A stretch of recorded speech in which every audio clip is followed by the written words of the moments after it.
La repentance et ses fruits. Personne n'est prêt à recevoir et à croire l'Évangile, à moins d'être prêt aussi à se repentir de ses péchés et à s'en détourner. Acte 17, 30. 30 Dieu, sans tenir compte des temps d'ignorance, annonce maintenant à tous les hommes, en tout lieu, qu'ils aient à se repentir. La repentance est l'une des doctrines fondamentales de la Bible, mais c'est aussi l'une des plus mal comprises. Les définitions qu'on en donne généralement sont bien étranges et bien erronées. Personne n'est prêt à recevoir et à croire l'Évangile, à moins d'être prêt aussi à se repentir de ses péchés et à s'en détourner. Avant de rencontrer Jésus, Jean-Baptiste n'avait qu'un seul discours. Matthieu 3, 2.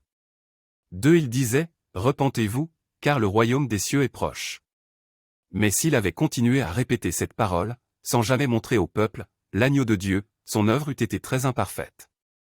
Quand Jésus parut, il s'empara de la même déclaration. Matthieu 4, 17. 17 Dès ce moment Jésus commença à prêcher, et à dire, « Repentez-vous, car le royaume des cieux est proche. » Et quand il envoya ses disciples pour prêcher, ce fut avec le même message. Marc 6, 12. Ils partirent, et y prêchèrent la repentance.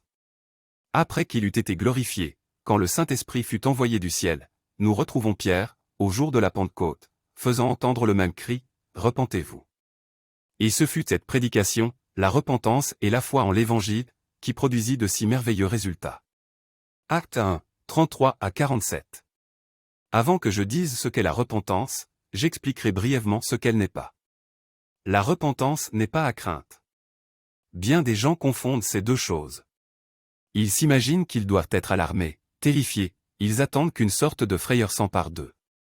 Mais il y a des multitudes de gens alarmés qui ne se repentent pas.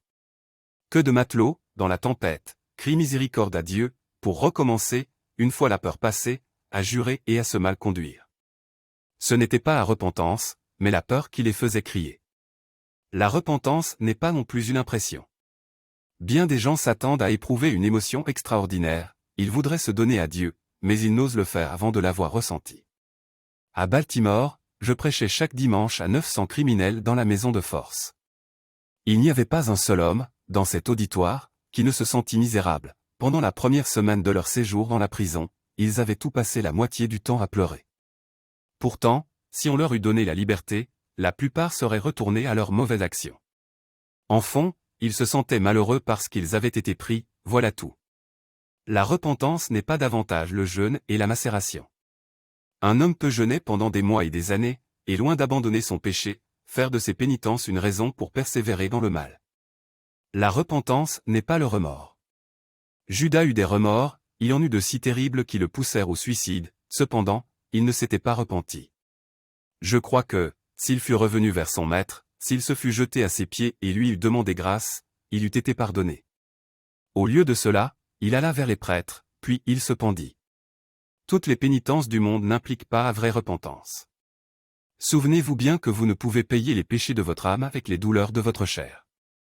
Chassez cette dangereuse et coupable illusion. La repentance n'est pas la conviction du péché. Cela peut paraître étrange, mais ce n'est que trop vrai. J'ai vu des hommes si profondément convaincus de leur péché qu'ils n'en pouvaient dormir, ni manger, ni boire. Ils restaient des mois entiers dans cet état, mais ne se convertissaient pas. Prier n'est pas se repentir. Cela aussi peut paraître étrange.